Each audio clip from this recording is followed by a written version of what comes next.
Matthieu chapitre 8. Je suis fort, fort, il plus que le sang de Jésus. Je suis fort, fort, ni plus que vainqueur par le sang de Jésus, mon sauveur. Je suis fort, fort, ni plus que vainqueur par le sang de Jésus. Je suis fort, fort, ni plus que vainqueur par le sang de Jésus, mon sauveur. Je suis fort, fort, ni plus que vainqueur par le sang de Jésus. Je suis fort, fort, ni plus que vainqueur par le sang de Jésus, mon sauveur. Je suis fort, fort, ni plus que vainqueur par le sang de Jésus. Je suis fort, fort, ni plus que vainqueur par le sang de Jésus, mon sauveur. Délivré du péché, le pouvoir, la force est en Christ, la force est en Christ. Jésus de mon Rosso Kambahinda Mahada Shiri. Rianda Sarahida Mahada Kumbahada. Libeda Kando Kumbahada. Yebe Anako Bahada. Rosa Kambere. Maraka Bere. Ola Bahada. Ola Kambere. Yebe Mahada Sori. Yebe Mahada Kumbahada.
Jésus.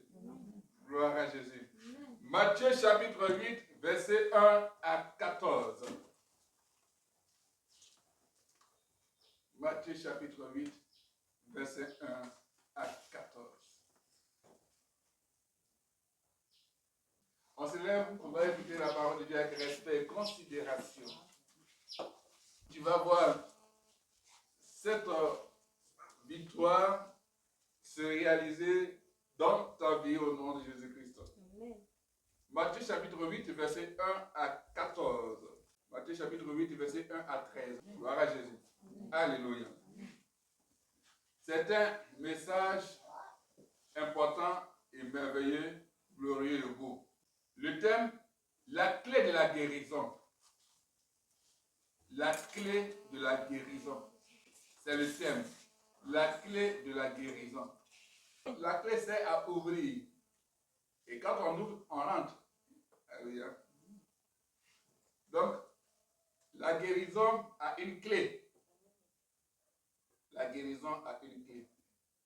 Je crois que si dans cette période, ce sont des pics de maladies, c'est parce que Dieu veut nous donner un enseignement à travers ces pics de maladies. Alléluia. Pas que on est faible ou on est dominé par le diable, dominé par l'esprit. Il y a certainement un enseignement que Dieu est en train de nous donner. La clé de la guérison. Alléluia. La guérison physique, la guérison spirituelle, la guérison de l'âme. Alléluia. Dans ce passage, on va bien sûr aller à deux groupes. La première partie, c'est Matthieu 8, verset 1 à 4. Matthieu 8, verset 1 à 4. La Bible dit, lorsque Jésus fut descendu de la montagne, une grande foule le suivit. Et voici un lépreux s'étant approché, se prosterna devant lui et dit, Seigneur, si tu le veux, tu peux me rendre pur. Dans l'autre version, Seigneur, si tu le veux, tu peux me guérir. Alléluia. Gloire à Jésus. Donc, Jésus étendit la main, quand Jésus tend la main, vers lui, le toucha et dit, je le veux, sois pur. En d'autres termes, je le veux, sois guéri. Aussitôt, il fut purifié de sa lèpre. Donc, il fut guéri de sa maladie. Puis Jésus lui dit, garde-toi d'en parler à personne, mais va te montrer aux sacrificateurs, à ceux bien sûr qui sont dans le temple. Il présente l'offrande que Moïse a prescrite afin que cela leur serve de témoignage. Donc, il y a une offrande qui accompagne la guérison. Regardons et apprécions l'attitude du lépreux. Qu'est-ce que le lépreux a fait? Quand le lépreux voit Jésus, qu'est-ce que le lépreux a fait? Qu'est-ce que le malade a fait? Parce que la lèpre est une maladie, selon bien sûr la loi juive, est une maladie d'impureté. Par la lèpre, on ne peut pas s'approcher bien sûr des saints. Celui qui est lépreux reste loin. Celui qui est lépreux n'a pas le droit d'avoir le contact avec ceux qui sont purs. Parce que le lépreux est impur. La lèpre est une maladie impure, d'impureté. Donc, le malade ne peut pas se déplacer. Le malade, bien sûr, reste dans son état. Alléluia. Mais qu'est-ce que le malade a fait? Alléluia. Le malade est venu, il s'est approché, il s'est prosterné. Alléluia. Donc, il s'est prosterné, comment dire, il a fléchi genoux devant le Seigneur. C'est l'attitude que tu as vis-à-vis du Seigneur quand il y a une maladie qui arrive. L'attitude que tu as vis-à-vis du Seigneur quand tu vis, tu traverses une situation. Et dis, je vais bien sûr m'approcher de Jésus. Il a vu Jésus, il s'est approché, il s'est prosterné devant lui. Et quand il s'est prosterné, qu'est-ce qu'il a dit? Il a sorti une parole. Il a dit quoi? Si tu le veux, oui, oui, voilà. Seigneur, si tu le veux, tu peux me rendre pur. En d'autres termes, tu peux me guérir. Wow. Il n'a pas dit que je doute. Il dit si tu le veux. Pourquoi tu vas dire à quelqu'un si tu le veux, tu peux me rendre pur, tu peux me guérir ou tu peux bien sûr changer la situation. Pourquoi? Parce que tu as toute la foi, la confiance, tu sais que c'est à cette personne qui se trouve la solution. Donc, son attitude, on a vu qu'il s'est posté devant le Seigneur après s'être approché. Et pendant que le lépreux se prosterne devant le Seigneur, il relâche une parole. Il a dit une parole. Il a relâché une parole. Il n'est pas allé fouiller dans le livre saint pour savoir à quelle partie que le Seigneur a dit il va guérir. Lui-même, il a sorti une parole. Donc, il n'a pas fait une citation de verset biblique. Il n'a pas fait une citation, bien sûr, du parchemin. Mais il a sorti une parole de foi. Il dit, Seigneur, si tu le veux. Si tu le veux. peux me guérir. Parce qu'il a entendu parler de Jésus. Il sait que c'est Jésus qui guérit. Il sait qu'il n'y a pas d'autre Dieu que Jésus-Christ. Il sait que sa solution se trouve en Jésus-Christ. Il sait que bien sûr sa pureté se trouve en Jésus-Christ. Si tout le monde le trouve impur, si tout le monde le rejette, mais Jésus seul va venir bien sûr lui apporter la guérison. Gloire à Jésus. Amen. Seigneur, si tu le veux, tu peux me rendre pur. Et c'est cette parole relâchée par le lépreux que le Seigneur Jésus-Christ va s'appuyer pour le guérir. Puis faire venir le miracle à lui. Alléluia. Quand on est malade, malade physiquement, malade spirituellement, même malade dans l'âme, quelle est la parole qu'on relâche? Sur quelle parole le Seigneur va s'appuyer pour venir à notre aide?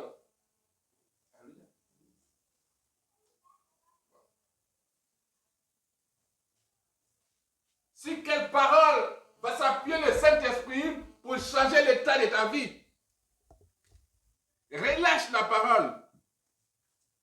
Quand tu dis avec foi, il n'y a plus de doute. Si tu le veux, tu peux me rendre pur.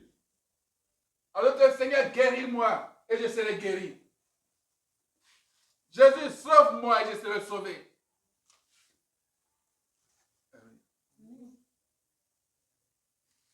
Tu relâches quelle parole? On parle de la clé de la guérison.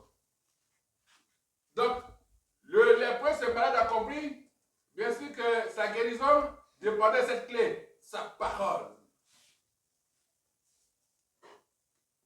Oh Jésus, c'est toi qui guéris les gens. Il faut me guérir toi en voix maintenant. Il n'a pas dit ça. Il s'est prosterné. Il s'est prosterné. Il n'a pas dit, mon dos me fait mal. J'ai mal au genou. Seigneur, tu vois, je vais m'abaisser, mais vraiment c'est bloqué. Non, aucune blocure. Aucun blocage. Alléluia. Il s'est abaissé. Il s'est prosterné. Seigneur, si tu le veux, tu peux me rendre pur. Si tu le veux, tu peux me guérir. Alléluia. Wow. Gloire à Jésus. C'est cela. Il s'est approché. Il n'a pas dit, Seigneur, il faut venir chez moi, tu sais que je suis malade. Non. Il sait que Jésus est là, donc il a fait l'effort, il est arrivé. Parce qu'il dit, il y a beaucoup de malades qui veulent que bien sûr le Seigneur se déplace pour aller vers eux.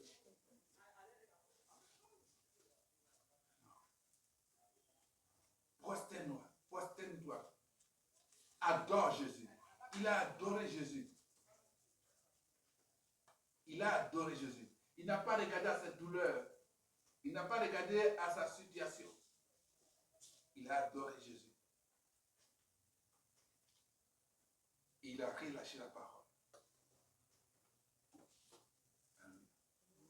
Quelle est la parole que tu relâches? Quelle est la parole que tu dis à Jésus? C'est cette parole qui s'appuie. Donc si tu as sorti une parole de doute, il regardera cette parole. Si tu as sorti une parole de rejet, il dire, pour moi c'est fini. Non. Il savait que pour lui ce n'était pas encore fini. Il dit, tiens, je sais que si je dis une parole à laquelle je suis de foi, ce sera la clé de ma guérison. Et bien sûr, cette parole a été la clé de sa guérison. Quand il a retrouvé la guérison physique, tout a changé. L'âme a été guérie, le spirituel guéri, son corps guéri, ses activités guéries. Parce que bien sûr, quelqu'un qui est malade ne peut pas travailler. Quand Jésus guérit, il guérit ton tout. C'est pour ça que tu reçois la guérison en tout. Au nom de Jésus-Christ. Ton corps est guéri, ton âme est guérie, ton esprit est guéri, ta vie est guérie au nom de Jésus-Christ. La parole était le point de contact pour la guérison. La parole est le point de contact pour la guérison. C'est ça qu'il va te dire, médite la parole jour et nuit. Donc la parole que tu as est le point de contact pour ta délivrance. La parole que tu as de Dieu est le point de contact pour la guérison. Alléluia. La parole que la nation a est le point de contact de la guérison de la nation. Il faut toujours avoir une parole. C'est pas n'importe quelle parole. C'est la parole de Dieu. La parole de Jésus. Parce que tu as dit que tu as pris ta confiance en Jésus-Christ. Tu as dit que tu es fort plus que vainqueur. C'est ça. Avec le sang de Jésus. Et donc tu as la guérison. Quelle que soit la douleur, quelle que soit la maladie, il y a la clé de la guérison. Même si tu ne l'avais pas, mais à travers ce message, tu retrouves la clé de la guérison. Tu peux dire comme le lépreux aussi, Seigneur, si tu le veux, guéris-moi. Toi qui souffres d'un quelconque mal, quelle est ton attitude devant le Seigneur Jésus-Christ? Quelle est ton attitude? Même avant même d'aller à l'hôpital, prosterne-toi devant le Seigneur. Parce que pour avoir la guérison à l'hôpital, c'est le Seigneur qui l'ordonne, c'est lui qui autorise. Et le Seigneur, si tu veux, guéris-moi. Il fait, et puis maintenant, bien sûr, tu fais les soins, il y a la guérison. Donc, comme disait Respawn, tu peux aller et puis, après la guérison, t'écrouler et puis c'est fini. Mais quand il y a la main de Dieu, tu reviens toujours avec la guérison. Prosterne-toi devant Dieu. Adore le Seigneur. Et sors une parole. Cette parole, bien sûr, sur laquelle va s'appuyer le Seigneur pour t'apporter la guérison. On va prendre l'autre phase. Matthieu chapitre 8, verset 5 à 14, à 13. Matthieu 8, verset 5 à 13. On laisse l'épreuve. On attaque, bien sûr, l'officier, le centenier. La Bible dit, comme Jésus, au verset 5, comme Jésus entrait dans Capernaum, un centenier l'aborda. Le pria en disant, Seigneur, mon serviteur est couché à la maison, atteint de paralysie et souffrant beaucoup. Jésus lui dit, j'irai et je le guérirai. Verset 8.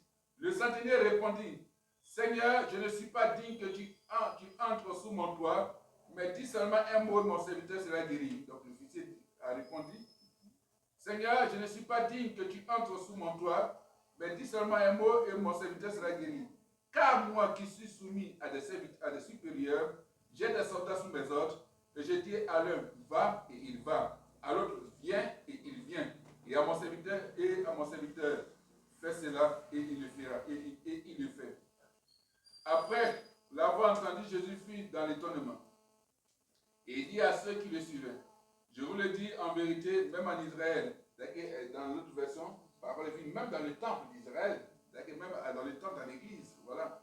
Donc, je n'ai pas trouvé une aussi grande foi. Or, je vous déclare que plusieurs viendront de l'Orient et de l'Occident et seront à table avec Abraham, Isaac et Jacob dans le royaume des cieux. Mais les fils du royaume seront jetés dans les ténèbres dehors, où il y aura des pleurs et des graissements de dents. Puis Jésus dit au centenier et donc à l'officier, va, qu'il te soit fait selon ta foi. Et à l'heure même, le serviteur fut guéri. Alléluia. Amen. Gloire à Jésus. Amen. Voici une autre attitude. Alors, en ce qui concerne le centenier, parce qu'il faut rappeler que le centenier est un officier, donc celui qui est à la tête d'une centaine d'hommes dans l'armée. Donc le centenier était commandant d'une compagnie militaire, gendarmerie, ainsi de suite, comme on dit dans l'armée. Donc c'est cela, le centenier, c'est un officier. Gloire à Jésus. C'est un commandant. Ouais, un commandant d'une unité. Voilà, donc c'est comme ça un officier. Une unité, voilà, où il y a plusieurs personnes de ceux qui a sa charge. Gloire à Jésus. Et donc, quelle est son attitude? Lui, il a fait quoi? Lui, il a utilisé la foi. Il a utilisé la foi, ouais, et puis, il a dit quoi encore? Il a utilisé la foi, il a dit quoi? Il a dit, oui. Il a dit, Seigneur, je ne suis pas dit que tu entres chez moi. Ouais.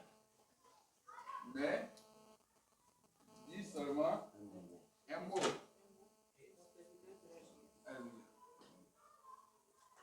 comprenez la suite. Voilà. Il dit, Seigneur, je ne suis pas digne que tu entres sous mon toit, mais de chez moi, mais dis seulement un mot et mon serviteur sera guéri. Alléluia. Car moi qui suis soumis à des supérieurs, j'ai des soldats sous mes ordres, et je dis à l'un, va et il va, à l'autre viens et il vient, et à mon serviteur fait cela et il le fait. Alléluia. Donc voici ce que lui dit. Donc là encore on apprécie l'attitude du centenier ou de l'officier. Alléluia. Il relâche bien sûr une parole. Et c'est une parole de foi. Une parole de foi qui déplace même les montagnes. Cette parole de foi est la clé de la guérison pour son serviteur. Amen. Donc, cette parole de foi est la clé de la guérison de son serviteur. Donc, la foi du centurion ou du centenier dans certaine version, ou de l'officier, a surpassé tout ce que Jésus-Christ, bien sûr, avait rencontré jusque-là chez les Juifs. Amen.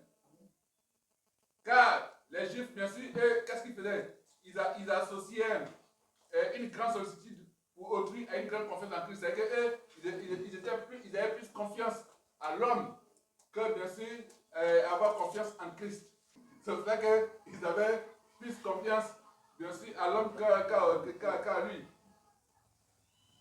Et il dit, il n'a pas encore vu une aussi grande foi dans le temple d'Israël.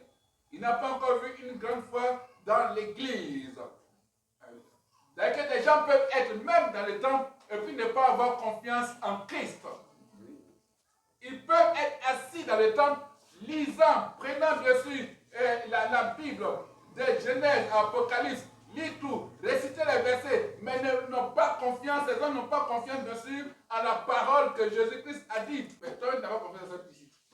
Donc, ils disent, ils n'ont pas confiance.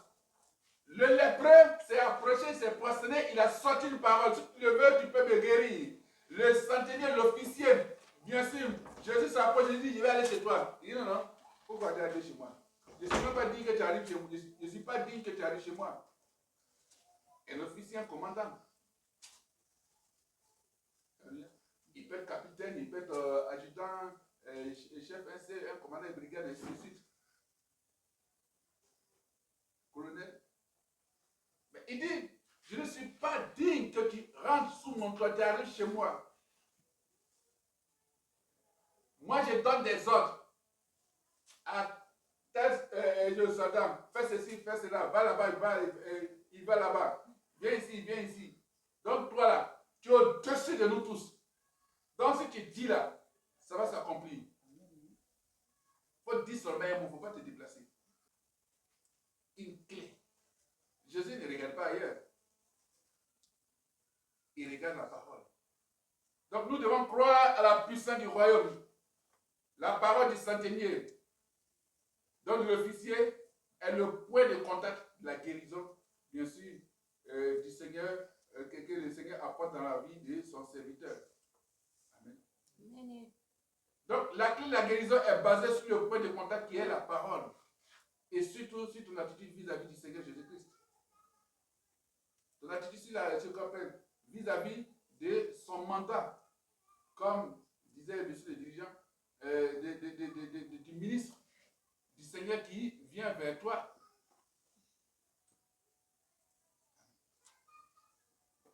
Sur quoi s'appuie ta foi après avoir bien sûr écouté ce message?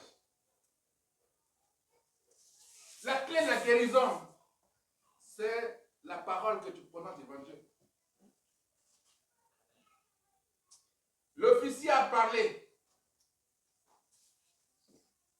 Et moi, je crois même au son de la voix. La guérison est déjà faite sur le plan spirituel.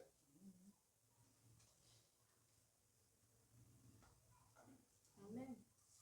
Ton âme est guérie à cause de ce que tu entends maintenant. Amen.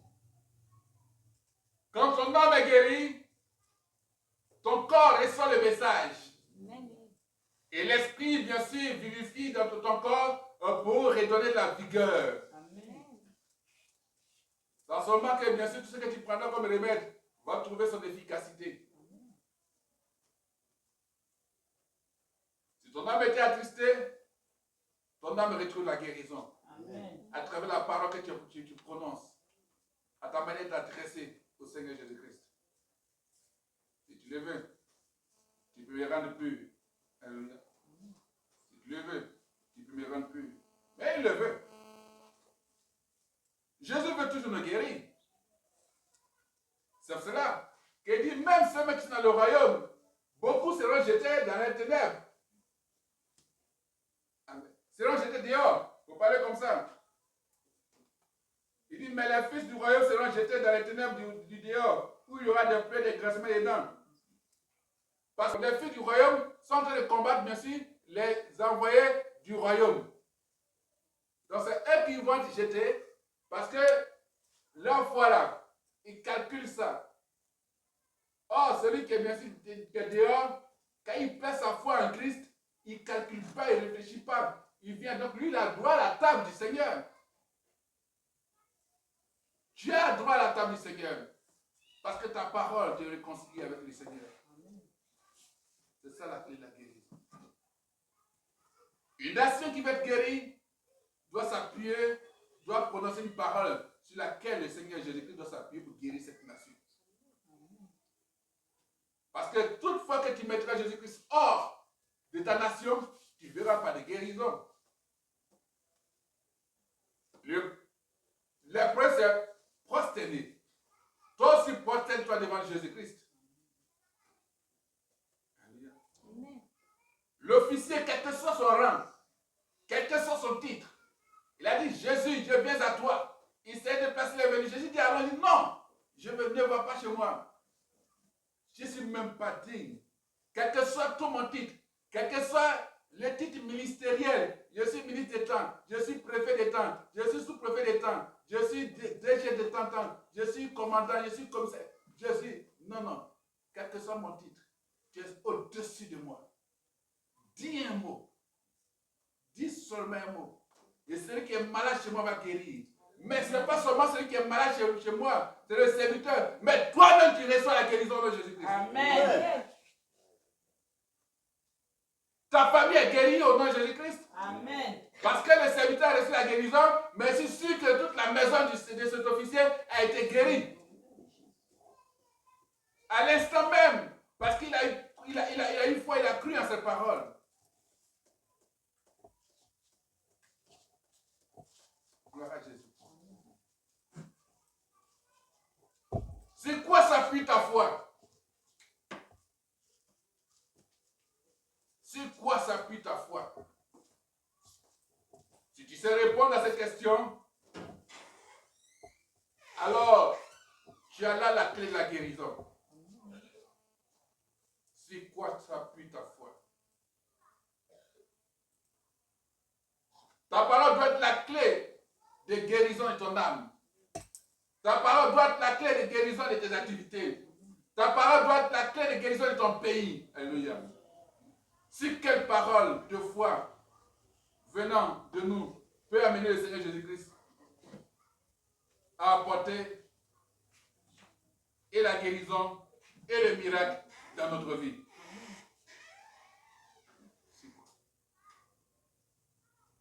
Parce que nous savons, nous croyons qu'il est notre Dieu. Nous croyons qu'il est notre Sauveur. Nous croyons qu'il est notre Seigneur.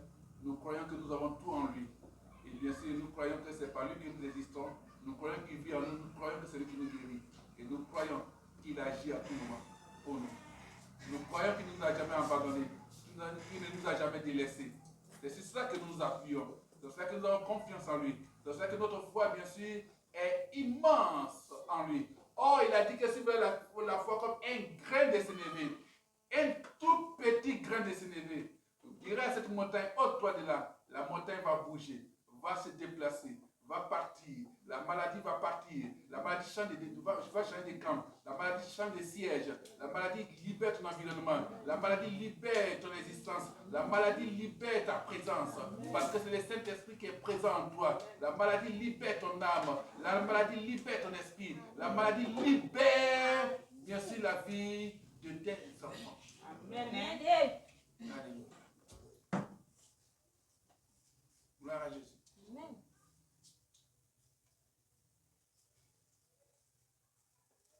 prononçons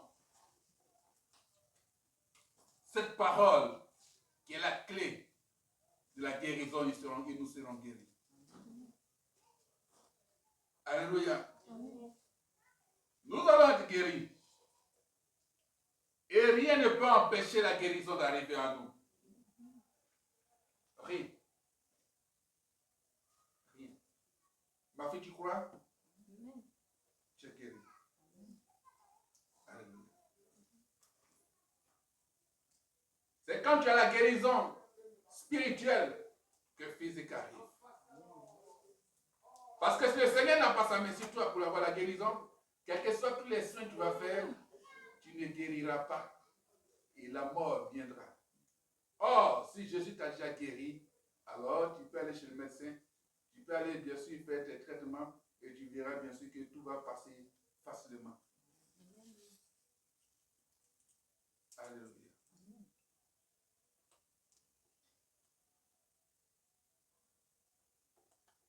Gloire à Jésus. Il est Dieu merveilleux. Il est Dieu glorieux. On parle de guérison des maladies, mais on peut parler aussi de guérison des oppressions démoniaques. Si même bien sûr, les sorciers te poursuivent, mais qu'il y a la clé de la guérison, en disant que sorcier ou esprit de sorcellerie, j'appartiens à Jésus-Christ. Jésus, si tu le veux, tu peux me sortir de la sorcellerie. Et Jésus te sort de la sorcellerie. Jésus, si tu le veux, tu peux chasser tous ceux-là qui me poursuivent. Bien sûr, dans la sorcellerie, en songe, bien qui s'attaquent à moi. Si tu le veux, tu peux les chasser. Tu peux même les amener loin de moi.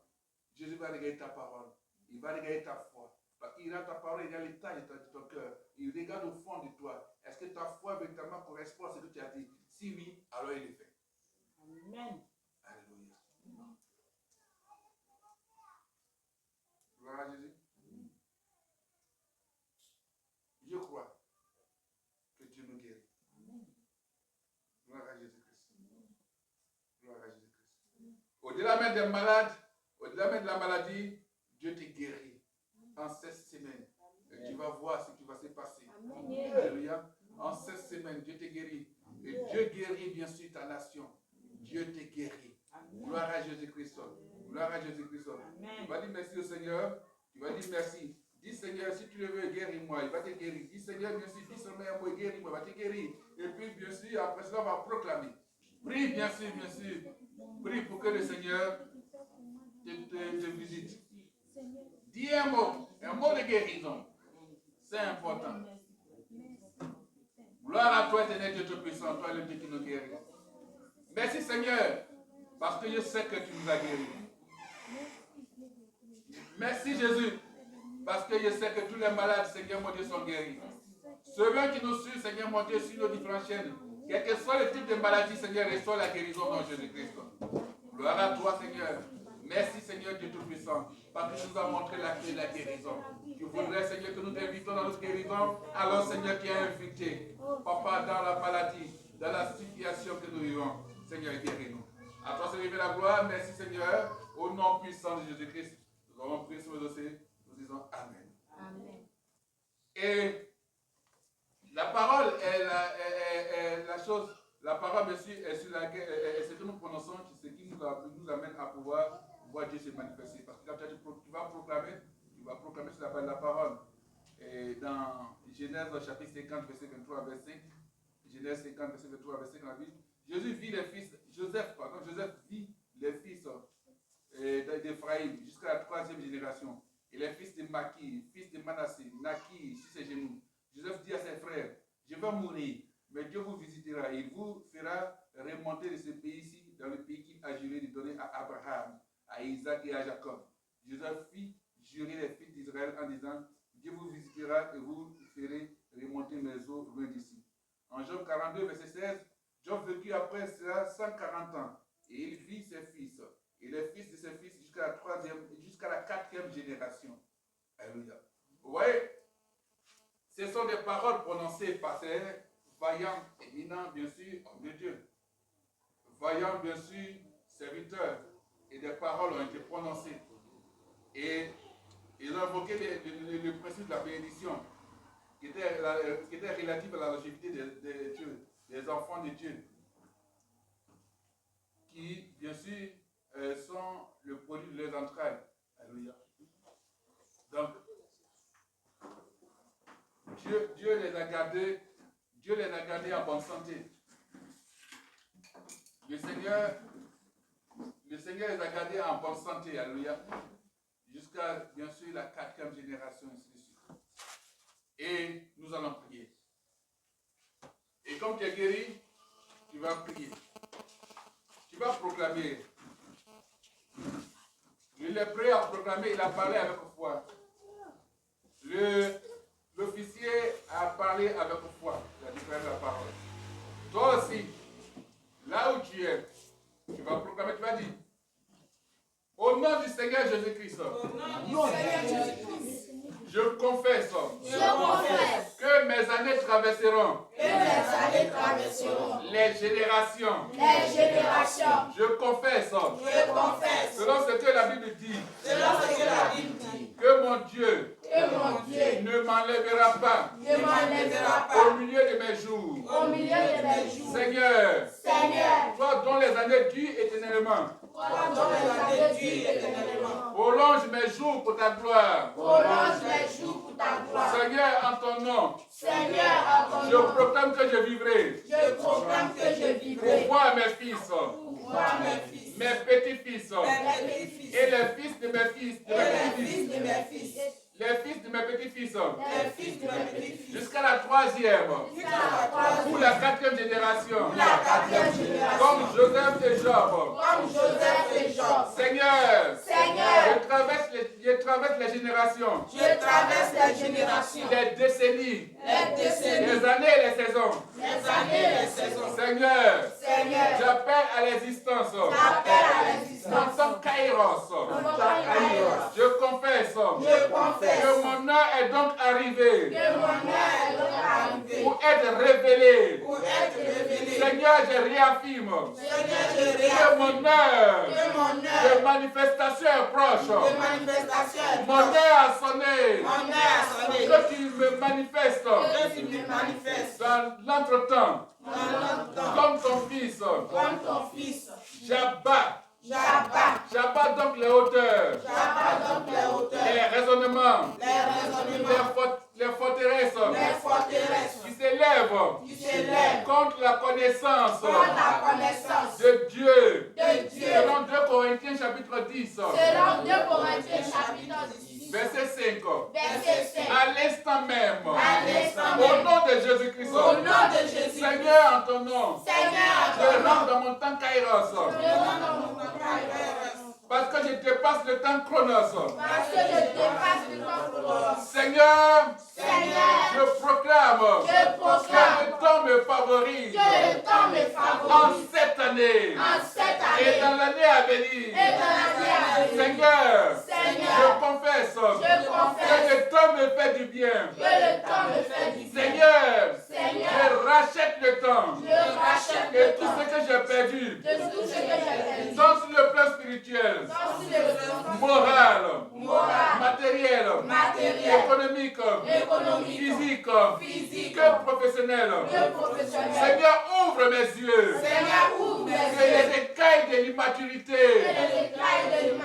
Que les écailles de l'immaturité, de la pauvreté, des écailles du complexe, de l'infériorité, des forteresses mentales, intellectuelles, tombent de mes yeux spirituels.